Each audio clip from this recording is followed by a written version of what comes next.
Buongiorno, sono Martino Tronconi, team manager del Cannondale MTB Pro Team, e oggi vi voglio presentare quelli che saranno i nostri mezzi in dotazione. Il nostro main sponsor Cannondale ci fornisce la front di casa Cannondale, la Scalpel HT, e la full, che è appunto il modello Scalpel. Negli ultimi anni, come sapete, la tendenza è quella di usare anche nel settore marathon sempre di più la full durante il calendario, ma questa front ha delle caratteristiche davvero particolari che faranno sì appunto che si usi davvero molto. La prima parte di stagione la correremo maggiormente con la bici Scalpel, con la full, per poi utilizzare nella parte centrale di stagione maggiormente la front, quindi la Scalpel HT, e tornare poi a usare la full nell'ultima parte di stagione. Partiamo appunto dalla Scalpel HT che vi voglio presentare. Il montaggio e colorazione appunto Ultimate, la forcella l'FT8 Carbon, una forcella a 120 mm portata a 110 mm.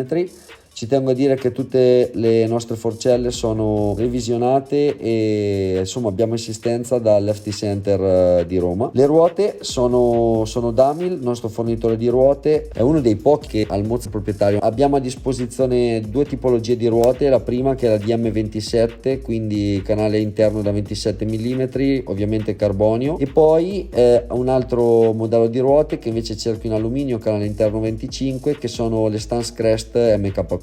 Le gomme sono di casa Maxxis, abbiamo a disposizione diverse tipologie di gomme. Tutta la trasmissione, che ovviamente è XX1 XS, è però diciamo modificata con tutta la linea trasmissione di Leonardi Racing, quindi abbiamo una guarnitura capo a tre fori.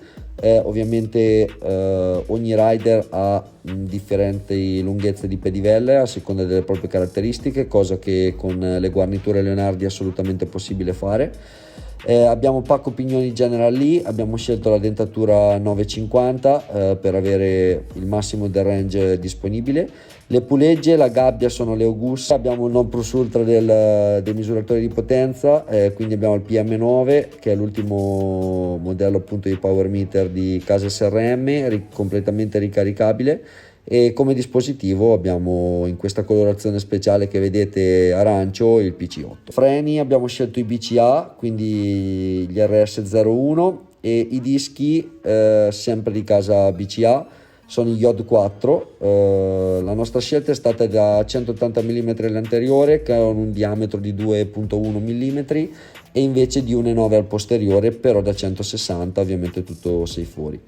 Le pastiglie sono marchiate De Anisi, manubrio è manubrio integrato, marcato sempre De Anisi, con un'inclinazione che diciamo un po' particolare, è un meno 12 che sviluppa un filo di più, quindi potrebbe essere un meno 15 diciamo come sviluppo reale, col quale ci troviamo veramente bene. Metidico delupidante che ci fornisce asse in titanio e pedali XTR e l'asse in titanio al posteriore. Come potete vedere Dante veramente ci coccola. Gli Up Components penso che sia il non plus ultra delle GSL telescopici, è un telescopico idraulico 80 mm di escursione ed è penso il più leggero e veramente anche affidabile. La sella è Prologo, una sella con la quale ci troviamo veramente bene. Abbiamo scelto il modello Scratch M5 con rail in carbonio, poco più di 140 grammi di peso. E sempre di casa Prologo abbiamo le manopole che sono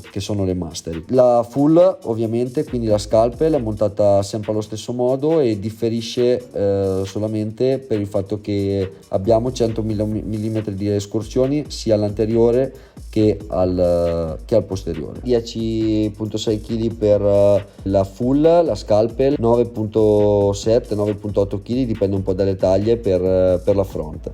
E a questo punto non ci resta che presentarvele dal vivo. Saremo su tutti i campi gara a partire dal 5 marzo all'Orvieto Wine Marathon.